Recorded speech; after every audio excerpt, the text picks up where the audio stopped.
Hi, everybody. Pleasure to be here with yourself, Kendra.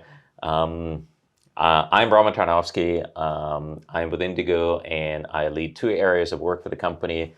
One of them is working with our sustainability market, sustainability demand, especially when it comes to our Carbon by Indigo offsetting program for corporates.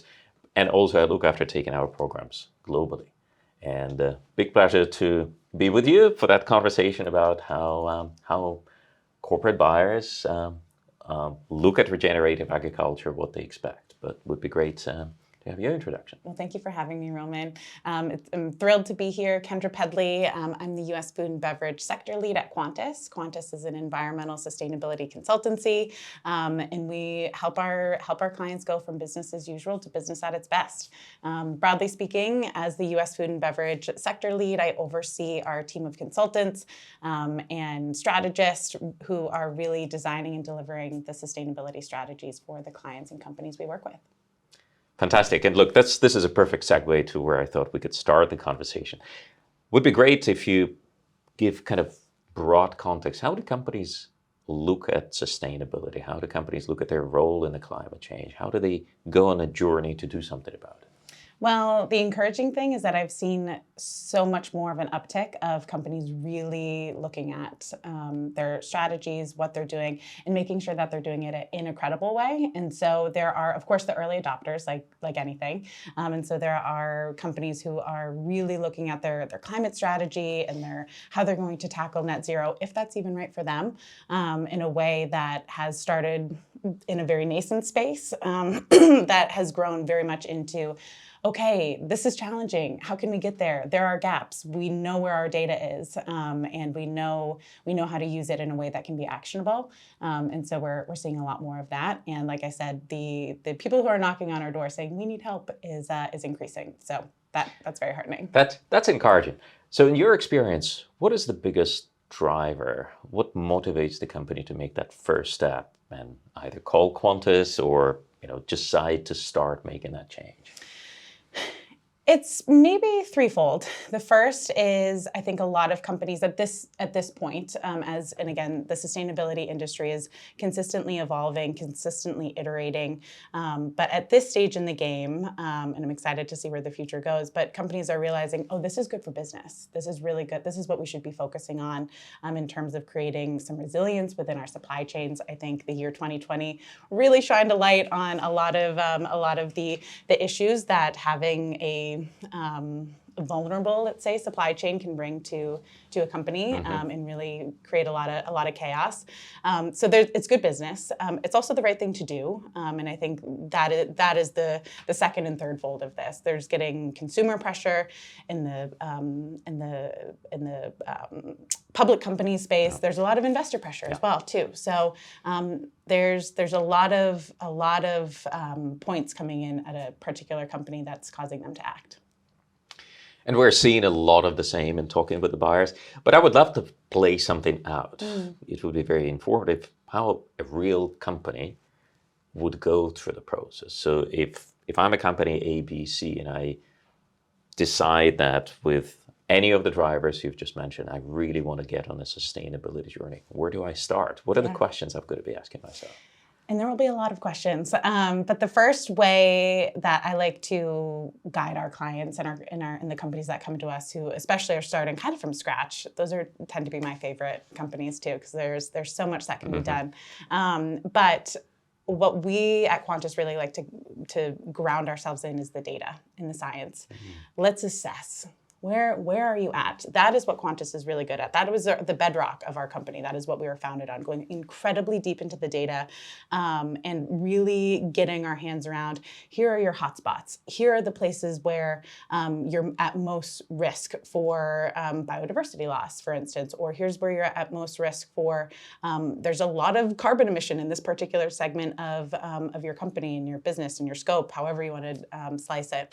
And then from there, you're able to see, okay, well, knowing knowing what these hotspots are, that allows me to prioritize, and then we can go into the planning, right? So then we can start to plan and say, all right, well, what does a climate roadmap look like? How do we start to engage across our company, across our stakeholders, and create a plan to then eventually get to what we like to describe it as transforming. So in order to really create this future that we're all working towards that 1.5 degree scenario, making sure that our businesses are performing at their best, not just a business as usual. We have to be able to look into a lot of these transformative next steps. And a lot of that is partnership, engaging, a lot of supply chain intervention, portfolio redesign, really thinking, okay, how can we elevate our strategy and our work to make sure our business survives? So it becomes really very integrated strategy. Indeed. And I think as we both know, you cannot just do sustainability in the company detaching from the core business of the company. And that's where I think a number of dilemmas come. But it sounds like you're really helping your clients in that case focus, saying these are the primary areas you've got to concentrate on. Use the data, establish a baseline, and then I guess companies have to establish the goal. I would like to spend maybe a minute on this. What are the time horizons for companies?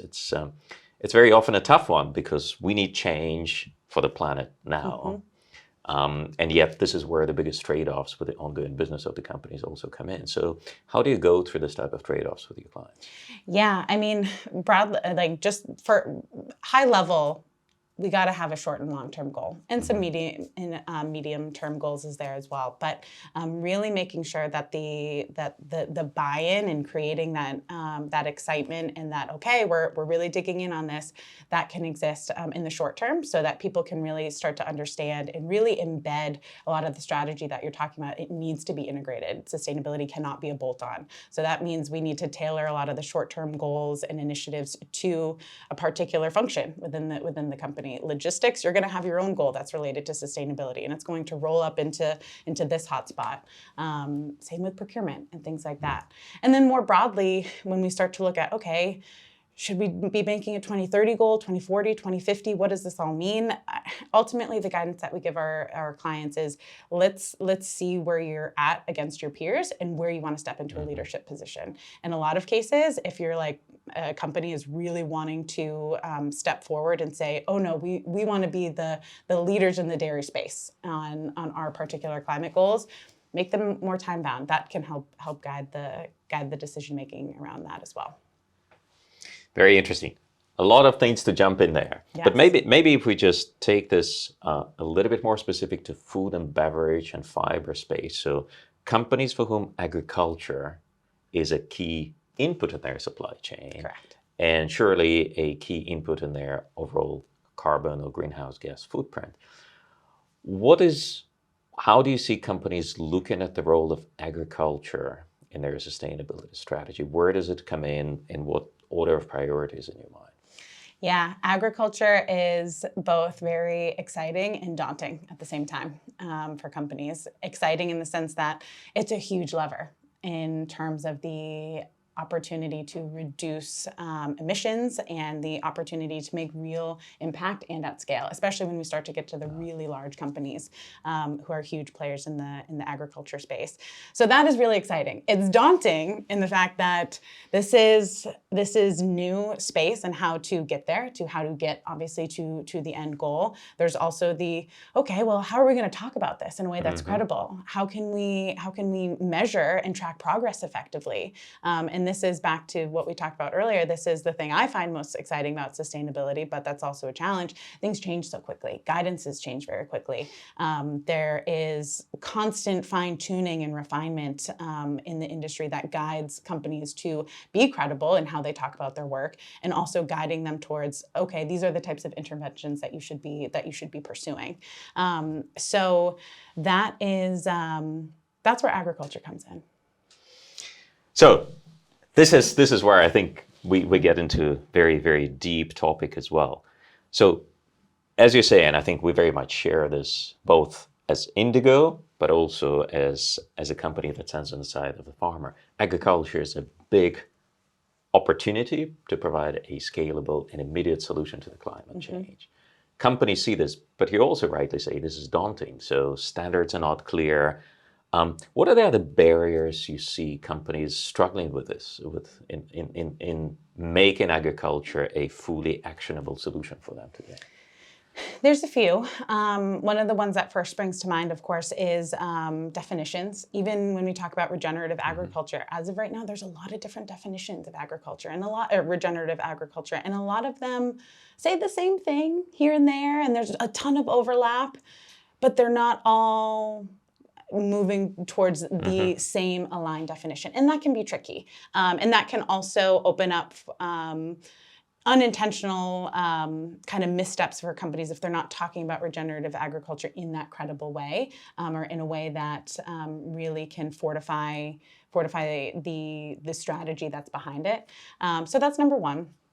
And then another challenge too, the folks who are making the decisions at the corporate level, not all the time, but many times are very far removed from the farmers, the people who are actually out there on the ground, getting their hands dirty, who are very deeply tied to their land in a lot of different ways, whether it's generational or through their heritage. There's so many elements there that are at play, and that can be really tricky for a company to say, okay, here I am in my proverbial ivory tower. We want you to do this.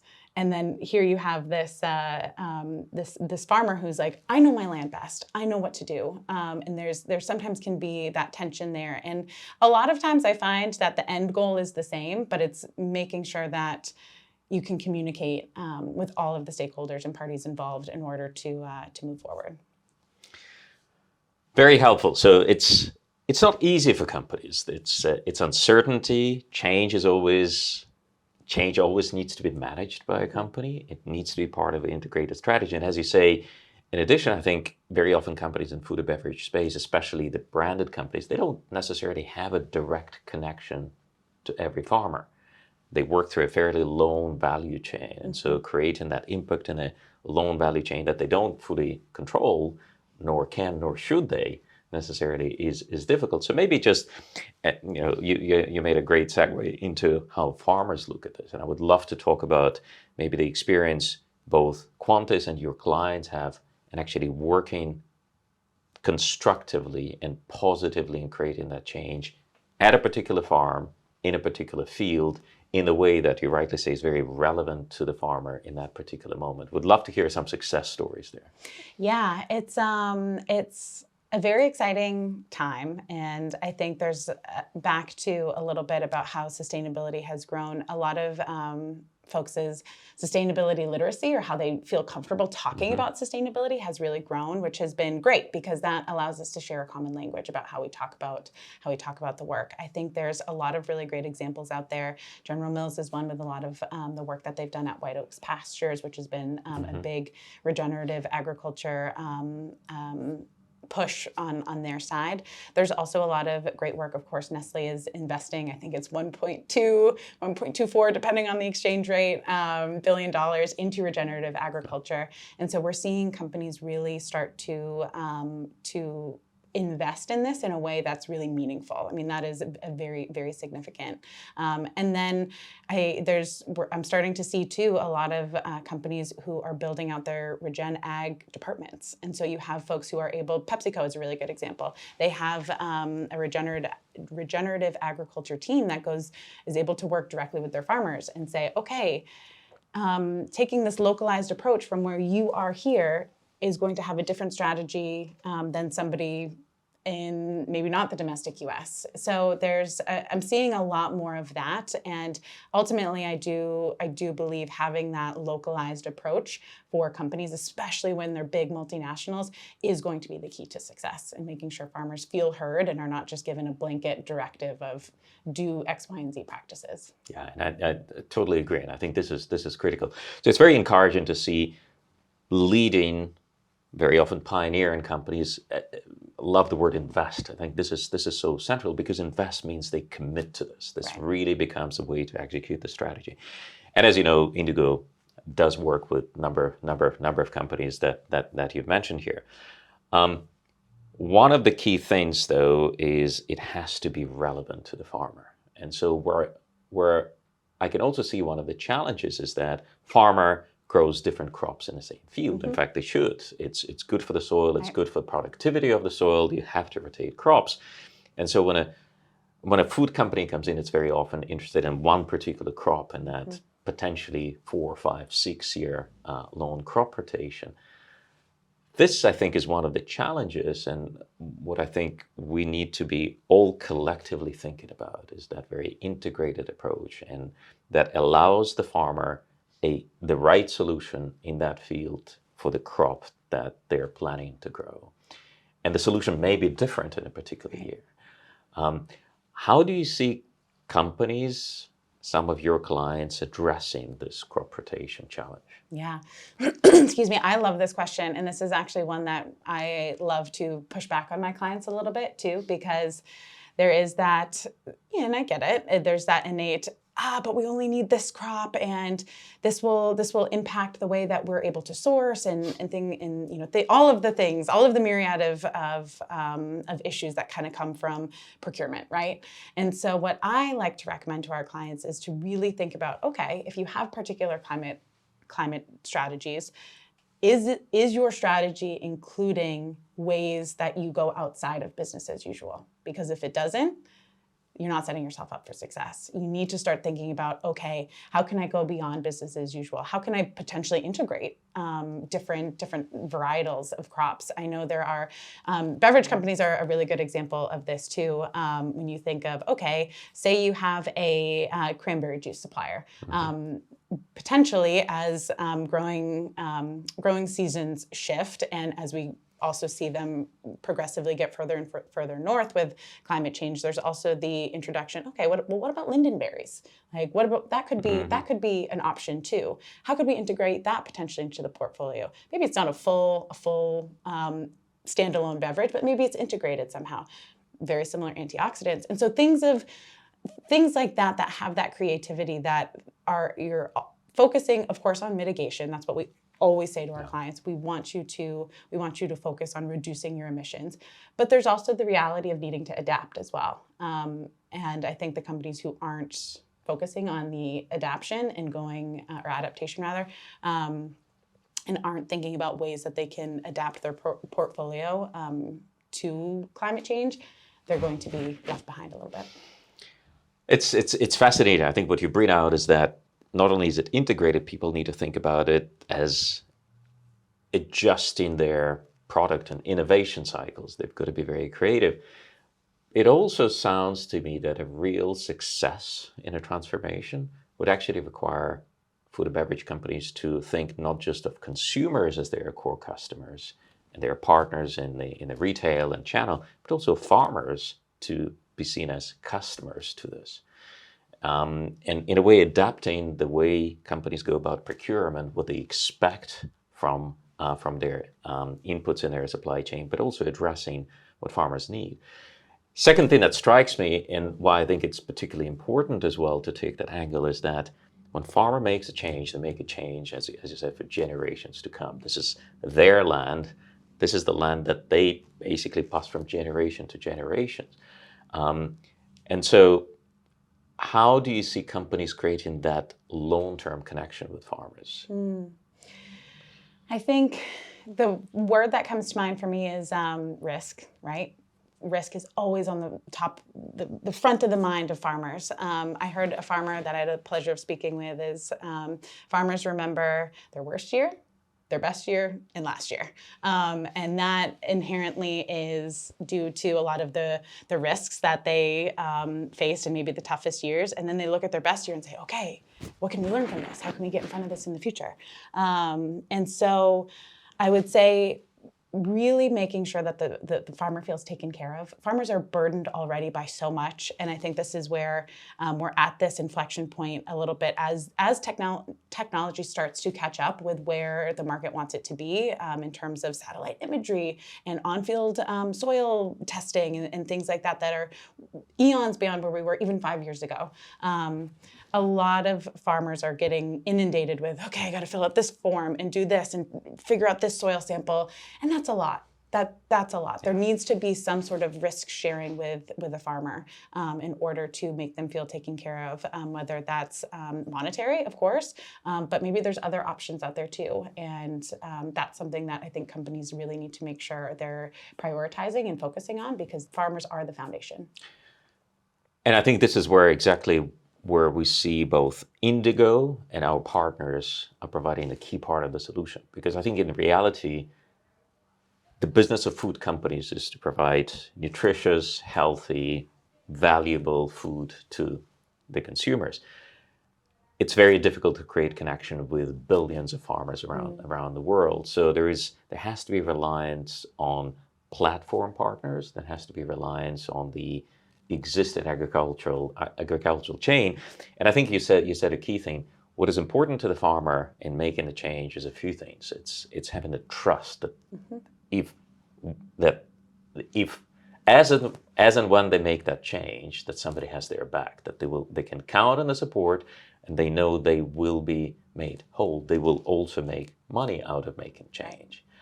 And so what we really try to do as Indigo is to create the platform that connects farmers making a change in the field, one field at a time, right practice on the right acre at the right time, with companies who are looking to make that change. Nobody can do this alone. It's way beyond Indigo or Quantis or one of your clients. So we really need those coalitions. And I think we also need to do it in the way that you've just talked about, which is lowering the complexity and the data burden on farmers. Mm-hmm. This is so critical. We've seen this in our Carbon by Indigo program. When we started, it was taking time, and we need to be very honest about it. But we made significant improvements that it becomes easier for the farmer.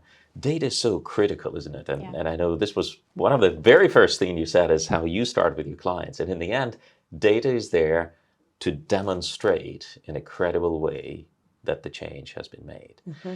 So how do corporates look today at the both importance of data, but mostly the integrity of the claims they make?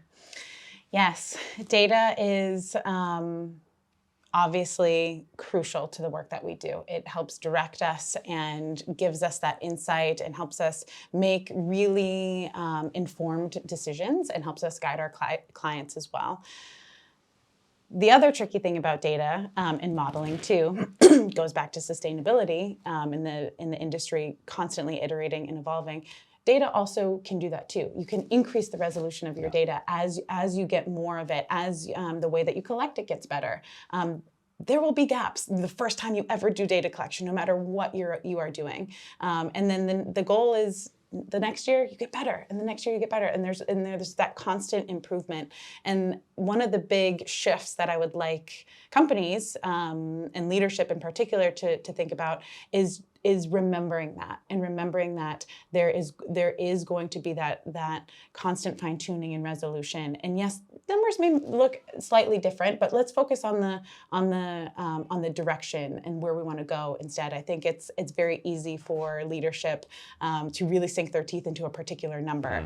And I would just caution against that. Yes, the numbers are, of course, so important, but let's make sure we're actually thinking about what the numbers are telling us and going forward with that direction. There are a few areas I would love to get into, and we have so much to cover here. One of them is scale. How important is scale? And we know when it comes to running the program, we just talk about the data and quantification. Scale is critical. Well, first of all, scale is particularly critical in making agriculture a solution for the climate. Yeah. We know this has a significant potential, and it's also one of the solutions that is fastest in terms of producing that impact. And so we almost feel the burden of responsibility to scale it as fast as possible. Also, farmers benefit from this because statistics becomes on their side. Everybody gets paid more, and then corporate buyers also get bigger and significantly higher value and impact out of this. So scale is crucial. What we're also seeing is a lot of companies pilot in different parts of the world, but bringing scale is challenging. Yes. How do you see the unlock to that? Again, I'm going to lean on kind of a mindset shift here. And And one thing that I will say too, it is both cruel, but also like it's such a good challenge. The unlock is agriculture, as we know. We talked about this already. The downside is it takes time to see the benefits of that really come to fruition and come to life. And so we're at this middle point now where we're navigating that tension of really wanting to scale and see things and see the improvements. And in many cases we are, maybe not at the pace that a lot of companies are really hoping for, but it's moving there. And so I want to say that because as I tee up the framing shift that I think we need to collectively remember, is that trial and error is okay. And this is something that we actually need to lean into a little bit more. No one's going to get it right the first time. The more that we do and move forward, collectively, it's going to move us all forward because we can all learn from what happened in a particular pilot. What happened here? Okay, let's fine tune this. Again, as I said before, we need to make sure that everything that we're doing with regenerative agriculture still takes that localized approach. What is learned in this area of the world can potentially be applied over here. And maybe their failure could be this person's success. And so really making sure that there's that mental shift that it's okay to fail. That is what the pilots are for. We need to do the trial and error. And ultimately, that is what will help us get to that unlock of scale. When we get to the scaling point, that will be its own beast. But it's tough to even say how we even get there at this moment in time. Well, there's a number of important things you said. I think that's critical to have that mindset, is that things will not be perfect, right? But it's getting on the journey that is critical. And I think the other part is corporations and corporate clients have a role to play in terms of allowing for how they will define failure, while at the same time supporting farmers, because failure for the farmer as an entrepreneur, and farmers are some of the best entrepreneurs on the planet in my view, but it has much greater consequence for individual farmer. And so creating the right commitment and support structures is very important, which brings me to the part of who actually pays for the change. We know a lot of farmers want to make the change, but they also rightly say, we don't owe anybody the change. Right. So creating the right financial rewards system is critical. How do you see companies willing to not just commit to make the investment, but also commit that this investment becomes an extra revenue stream for the farmer, for the longevity of the change they make? Yeah. I think with this particular question, I would love to see, and again, maybe integration is the word of the day, but that integration of, okay, the farmer's goals is tied to, and the success of them is tied to the C-suite goals. Let's have that overlap. I think and vice versa. I think there can be a lot to be gained. You just said farmers are entrepreneurial. Many members of the C-suite didn't get to where they are because they didn't have an entrepreneurial mindset too. In many cases, they're speaking the same language, and I think there's so much to be gained for incentivizing both sides and ends of the value chain, so to speak, so that we can really close that gap a little bit more and keep folks both incentivized in moving in lockstep together. But ultimately that payment question of, who's going to pay for this? There's a lot of different ways that we can, potentially get creative here, but companies are still making massive profits. I think there's some opportunity for some sharing of that. Do you see companies making sustainability really a business and therefore passing this payment question to the consumers? Because ultimately consumers benefit. Yes, I think it's a really great question, and one that is sometimes, how do I want to phrase I'm well aware it's controversial. Yes. I think that is, historically, it's easier for companies to kind of shift the onus of, consumers, it actually should be on you. Make sure you save those plastic bags. And yes, that is very important. We should all be pitching in and doing our part. But let's also think about scale. Again, it goes back to scale and impact. Companies have the reach and the ability to have such great impact with the work that they are pursuing. They should also take some onus and responsibility on that, and also share in some of the cost savings too. What I will say, or the cost burden, what I will also say too, the data also shows that consumers are willing to pay a premium. That data exists out there, and there are many studies that support that. And so I think trusting the consumer as well to say, you know what, why don't we meet each other halfway? Well, I can do this. Maybe you can meet me here. This helps the planet. We're seeing more and more of that, and we're starting to see that narrative take shape too. I think that's great. And I think this is where this integral approach is becoming very important. And there are a couple of things that resonate in particular. One, you talked about kind of this entrepreneurial connection, both between food companies and farmers, but I would extend it to the consumers. It's a human story. Agriculture is as human an industry as it becomes. I don't think there's anything that beats this. And so we all have food on our tables. And so creating that human story between consumer and farmer, I think, can make a massive difference. And of course, the companies in the C-suite, but also the wider organizations. And then creating that trust in the system. I think what farmers are concerned about is that they will be told that this is how things should be done. And it's not fair for somebody to give an entrepreneur an order. So it has to be an incentive system and a fair incentive system. And so I think as long as there is a recognition throughout the value chain, I think this will create a positive change. And so we all have to work towards this. In today's world as well, and maybe I just want to touch on one part of the conversation. We talk a lot about the food companies, and you say rightly that companies should generally look at decarbonizing their own value chains. But not every value chain can be decarbonized. Right. We know there are some businesses which are much harder to do. And so offsetting, we believe, has an important role, that companies create interventions beyond their value chain. How do you look at this? How do you look at this with your clients? How do your clients look at this as part of their general strategies? In terms of how we guide our clients and the companies that we work with to think about decarbonization versus offsets, both have their place at the table. Ultimately, our point of view, where we come from, let's focus on how much you can decarbonize first, and also prevent emissions as well. That's always going to be our first and foremost, our recommendation. But offsets do have their place, right? There are going to be instances where we as a society cannot collectively reduce the amount of emissions to a certain point, and we'll need to focus on that. And so that's also why offsets are part of a net zero strategy, and why that is allowed, because that is reality. And I think particularly in the case of agriculture, as a reflection of the journey that we have been through as Indigo, that you've been through with your clients, I think when you take a farmer's perspective,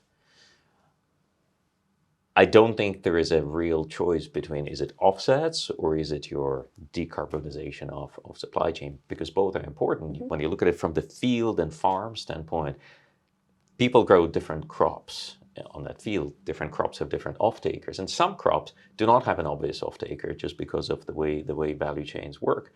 And so for the farmer, it's important that every crop season there is a monetization opportunity. And what we really see is that this integrated approach to monetize, that the farmer is able to monetize some of the crops through Scope 3 reduction for the food companies or regenerative grain claims, and other crops to monetize through offsets. Could be for the same food and beverage companies, could be for companies who don't play in agriculture. And as you know, we have a number of very important committed buyers to this. Together, this creates that supporting coalition that creates the earning stream for the farmer. And so in a way, if the world is to make a change in agriculture, I think we all agree is important as a scalable solution, creating the opportunity of choice and the optionality of that choice is so important, both for farmers and for the buyers. Indeed, yeah. A choice, I think there's some definition around, as you develop as a nation or as a individual or as a company, the more choices that you can give, the more highly developed you start to become. And I think once we start to get to that point of offering the farmers more options and more choice, it gives them more agency, and it allows them to progress as well. So what would the world look like in 5 years? Right now it looks like there are challenges, uncertainties, opportunities, and I know we're all impatient for action. What do you think where do you think we will be in the year 2029? I personally purposely picked 2029 because it's that magic year before everybody meets their 2030 goals. I think there will still be challenges. There will still be opportunities. They'll be new and they'll be different. I think 2029, I actually think it'll be probably 2027 where companies really start to get the beads of sweat on their brow, being like, okay, we only have a few more harvests to really. It enters that magic 3-year planning cycle. Yeah. Exactly, and I think 2029. I mean, I have to be an optimist. You don't go into sustainability not being an optimist.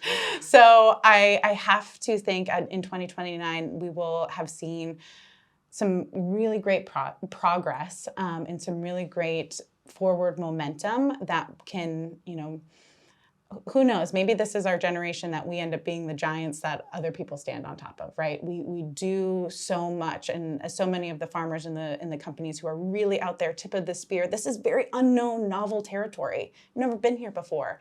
There is that opportunity to kind of take that and continue to build and then go to the next frontier and learn from what this past, in 2029, the past decade was able to elucidate. And I think in 2029 as well, there's going to be a lot more focus, rightly so, continuously on credibility. Gone are the days of kind of just saying, "Oh, we're a sustainable company." Period. Like that is no longer acceptable. Consumers are also very much wiser to that. They know how to poke and prod and to say, "Oh, no, what do you actually mean by that?" And so I think we're just only going to continue to raise the bar there, and for the better. I think that will collectively lift everyone up. That's fantastic. And I would just add to this is I really hope in 2029, 2027, the world will not be talking about whether agriculture is the right solution. We'll be talking about how to advance this further and accepting that this has created the impact. And so I very much share your optimism.